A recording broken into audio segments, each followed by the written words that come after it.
Good news! Central Americano MBBS just 34 lakhs. Columbus Central University. నమస్కారం, welcome to I dream. ధర్మ మార్గం with Vijitha కార్యక్రమానికి స్వాగతం. తొలి ఏకాదశి రాబోతుంది, ఇందాక మీరే చెప్పారు. అసలు ఏంటి తొలి ఏకాదశి అంటే? మన సనాతన ధర్మంలో ఏకాదశికి ఒక ప్రాధాన్యత ఉంది, దాని గురించి ఒక్కసారి వివరంగా. ఏకాదశి అత్యంత పరమ పవిత్రమైన రోజు.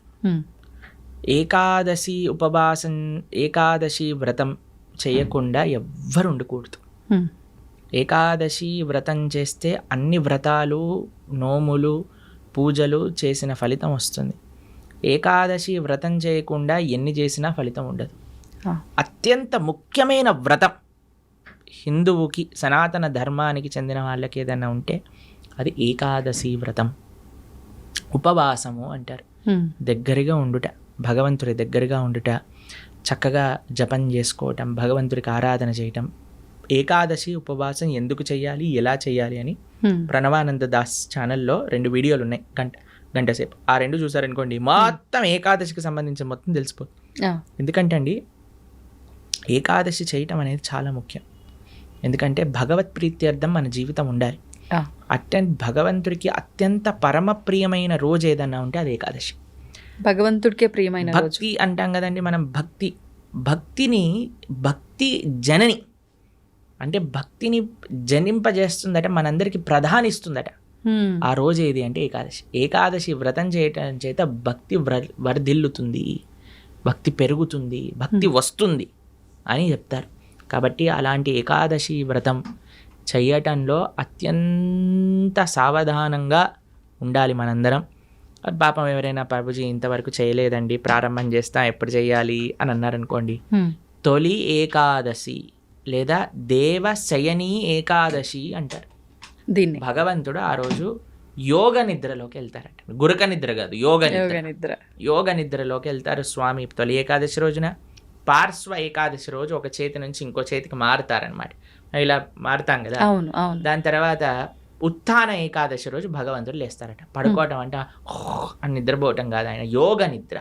అంటే అంతరాత్మ పరమాత్మ రూపంలో అందరినీ చూస్తూ ఉంటారు. ఇప్పుడు చూడండి, చిన్నప్పుడు ఎవరైనా మనల్ని ఇది చేయడానికి వచ్చారనుకోండి, వెంటనే కళ్ళు మూసుకొని పడుకున్నట్టు యాక్టింగ్ చేస్తారు.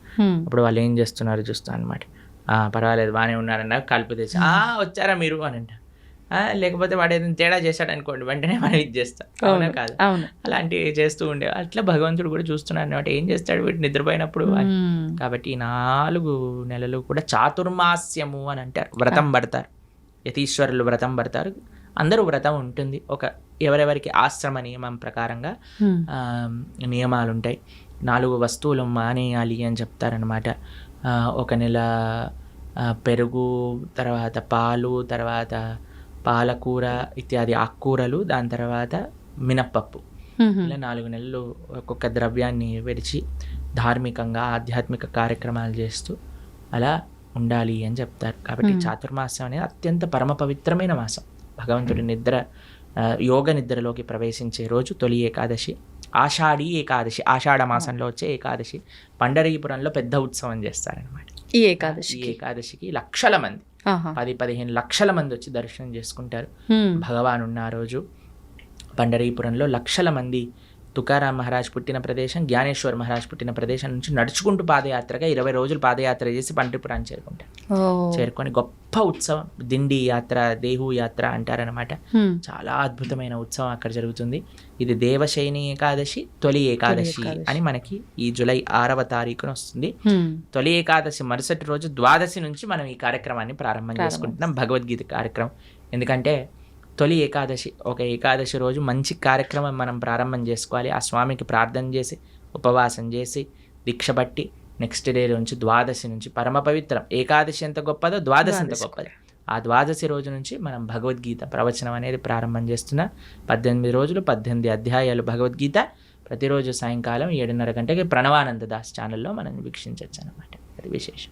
తప్పకుండా ప్రభుజీ. నిజంగా అందరూ ఆ లైవ్కి వస్తారని చెప్పి ఆశిస్తున్నాను నిజంగా. అంటే ప్రతి ఒక్కరిలో ఉంటుంది అలాంటి మంచి మంచి విషయాలు వినాలి అని చెప్పి, అందులోనూ మీరు చెప్తుంటే వినాలని ఆసక్తి చూపించేవారు కూడా చాలా ఎక్కువ మందే ఉన్నారు ఇప్పుడు. సంతోషం ప్రభుజీ, మరొక మంచి ఎపిసోడ్లో మరిన్ని మంచి విషయాలు మీతో మాట్లాడాలని ఆశిస్తున్నాను. ధన్యవాదాలు. హరే కృష్ణ.